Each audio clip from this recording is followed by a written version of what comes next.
Hoje é dia de atender a pedidos e dar dicas preciosas para quem quer entrar no mestrado e no doutorado. Muitas vezes a pessoa não é aprovada não porque ela não tem um bom objeto de pesquisa na mão, mas porque ela não entende as regras do jogo. Esse e os próximos 2 vídeos vão tratar desse assunto. Por isso, se você não é inscrito no canal, clique logo, se inscreva e também aperte o sininho para receber as notificações de novos vídeos em tempo real. Você vai ver que tentar entrar no mestrado e no doutorado aqui no canal também não tem mistério.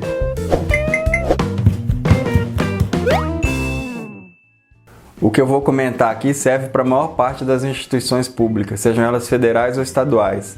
Mas também as instituições privadas lançam editais muito parecidos. Se você estiver participando de algum edital que tem alguma coisa diferente do que eu estou falando, poste aí nos comentários que eu vou ter o maior prazer de te ajudar a entender um pouco melhor esse edital para que você se saia bem.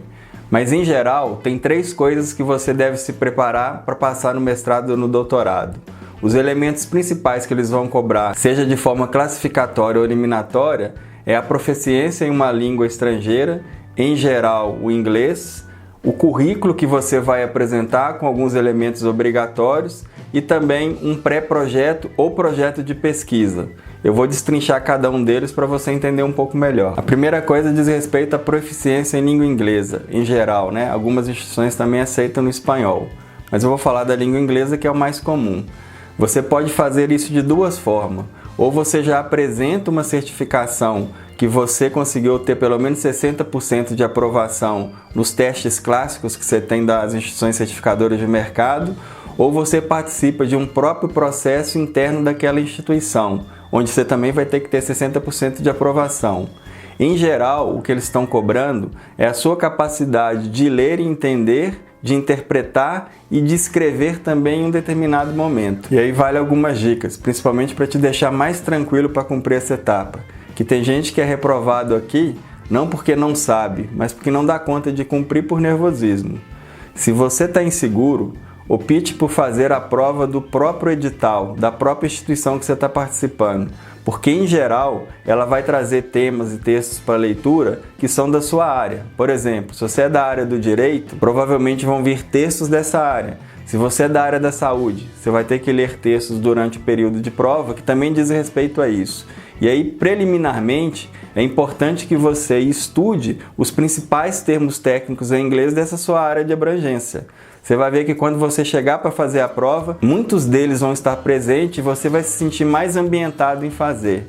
Então, para quem tem essa dificuldade, é melhor fazer a prova que o próprio edital oferece do que fazer dos órgãos certificadores externos. Uma outra etapa que é importante que você tenha algumas dicas especiais é a respeito da apresentação do seu currículo. Em geral, essa é uma etapa classificatória e eliminatória também.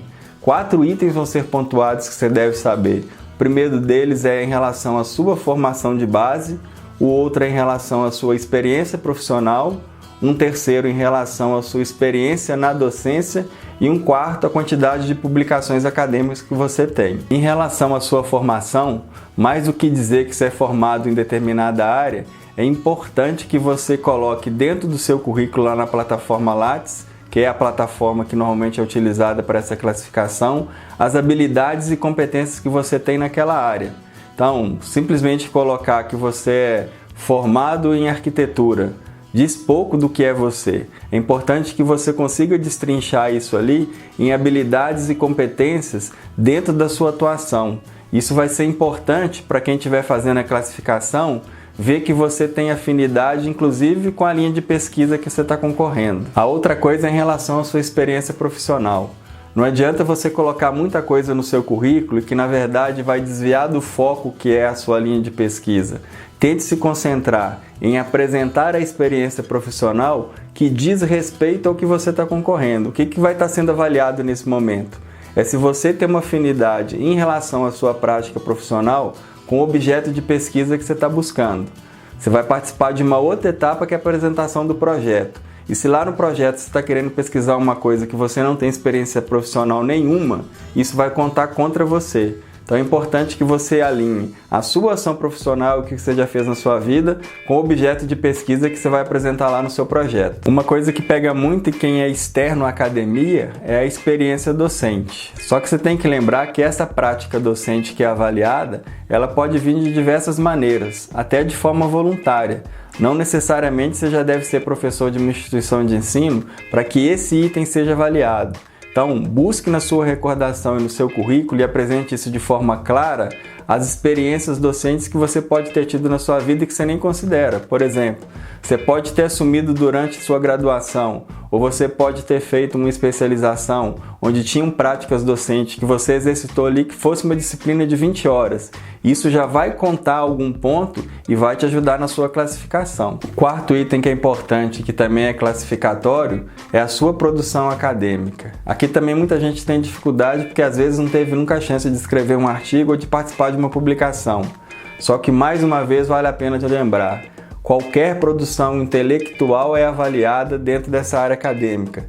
Se durante a sua graduação você participou de um projeto de extensão que no final teve a produção de um relatório, ou que você apresentou algo num determinado congresso e que aquilo ali foi editado, tudo isso é considerado produção intelectual. Em relação ao projeto ou ao pré-projeto, é importante que você foque em algumas escritas. Não adianta você encher linguiça demais e escrever algo muito grande, até porque isso é muito limitado. Muito difícil você passar de 10 a 12 páginas. Você tem que ser conciso e coerente com o que você vai escrever. E eu já tenho abordado isso há muito tempo no canal. Se você vai concorrer a um mestrado, em geral eles vão te pedir um pré-projeto, que é uma ideia ainda em construção. Mas se a sua tentativa de entrada é no doutorado, você já vai ter que apresentar um projeto mais consistente. Concentre-se em 3 coisas, e eu tenho certeza que você vai dar muito certo, porque é isso que é pontuado. Pense no seu objeto de pesquisa, deixe isso muito claro e mostre o domínio que você tem sobre o tema, ali naquela parte inicial de contextualização. Faça a adoção de um processo metodológico que seja coerente com esse objeto de pesquisa, que o seu avaliador consiga entender que de fato é possível chegar em resultados com esse método em cima do seu objeto de pesquisa, e também deixe muito claro qual que é a relevância social do seu trabalho. Cada vez mais esse item tem sido avaliado, principalmente nas instituições federais, por se tratar de dinheiro público e entender que toda pesquisa tem que deixar algum retorno social. Foque nesses 3 itens na escrita do seu projeto, que eu tenho certeza que você vai ser muito exitoso. E essa parte do pré-projeto ou do projeto vai se desdobrar na avaliação que você vai ter que passar oral junto à banca. E aí é muito simples o que você deve fazer. Primeiro, respira muito antes de entrar nessa banca para que você esteja muito tranquilo e não seja um nervosismo que vai te derrubar. E foque também em 3 situações. Primeiro, demonstre que você, enquanto futuro pesquisador, está inserido no seu objeto de pesquisa, que seja pela sua experiência profissional. Então nunca é ruim, na verdade, é muito bom quando você vai iniciar a sua fala junto à banca, dizer por que você tem interesse nessa área de pesquisa e qual que é a sua aproximação. O segundo ponto que você tem que ter é clareza na sua fala. Na hora que você for abordar a metodologia, ao invés de tentar entrar muito em referencial teórico metodológico, entre nos elementos desse método que vão te ajudar a desvelar o que você está propondo lá como seu objeto de pesquisa. E a última parte desse vídeo eu quero te dar algumas dicas, na verdade, que são dicas políticas e de boa vizinhança. É ilusão achar que se você não entrar no jogo, se você não participar da instituição que você está concorrendo, que você vai ter a mesma chance de pessoas que já estão inseridas naquele mundo. Então vale alguns conselhos. Primeiro deles, se você está se dedicando a uma determinada linha de pesquisa, busque saber quem são os professores orientadores daquela linha de pesquisa e faça 3 coisas. Primeiro, estude qual que é a produção dele. Entenda qual método de pesquisa aquela pessoa trabalha. Veja quais são os objetos de pesquisa que ela tem orientado para os seus alunos. Isso já vai te ajudar a ter uma clareza maior se aquela ali é a sua linha de pesquisa e se o seu objeto de pesquisa vai ao encontro do que essa pessoa já tem costume de fazer de produção acadêmica. A segunda coisa, marque uma conversa com esse professor. Antes mesmo de passar pelo processo de se inscrever, procure, mostre quem que você é, fale que você tem interesse. Você já vai sentir nessa conversa a atenciosidade ou não daquela pessoa ao seu tema. Se não for, procure outro professor. Lembre que a empatia é fundamental para esse processo de pesquisa. São regras do jogo, você não pode fugir. E a terceira coisa, se esse professor está dando alguma disciplina naquele semestre dentro da instituição, tente fazer aquela disciplina como disciplina isolada, ou até mesmo como aluno ouvinte. O importante é você se mostrar, é você mostrar o seu potencial. E aqui eu não estou falando de puxar saco, porque puxar saco é a pior maneira de você tentar entrar no mestrado. Aqui eu estou dizendo o seguinte: mostra que você veio, mostra que você tem conteúdo, mostra que você tem interesse pelo tema. Isso vai ser fundamental para o sucesso de você conseguir entrar no mestrado ou no doutorado. E por outro lado, se você tem um problema de não ter uma produção acadêmica, comece a participar dos grupos de pesquisa dessa instituição, que em um ano com certeza você vai ter pelo menos uma ou duas produções, para no ano seguinte você concorrer. Você tem que lembrar o seguinte: fazer um projeto de entrar no mestrado e no doutorado nem sempre é tão rápido. Tipo assim, decido hoje, daqui a 30 dias eu estou dentro. Se você já cumprir todos os itens que eu falei, com certeza você consegue fazer isso. Mas se você precisa melhorar o seu currículo, você tem que fazer isso ao longo do ano. Então, duas dicas novamente para esse momento. Faça parte dos grupos de pesquisa dessa instituição, preferencialmente que o professor orientador que você está buscando também participe, porque você vai fazer já produções e vai entender como é que ele trabalha esse ramo acadêmico.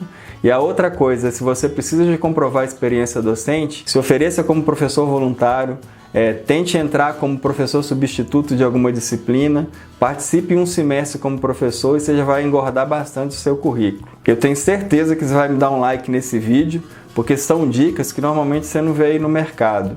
E para além disso, lembre-se que os próximos 2 vídeos eu vou destrinchar algumas coisas que eu falei aqui.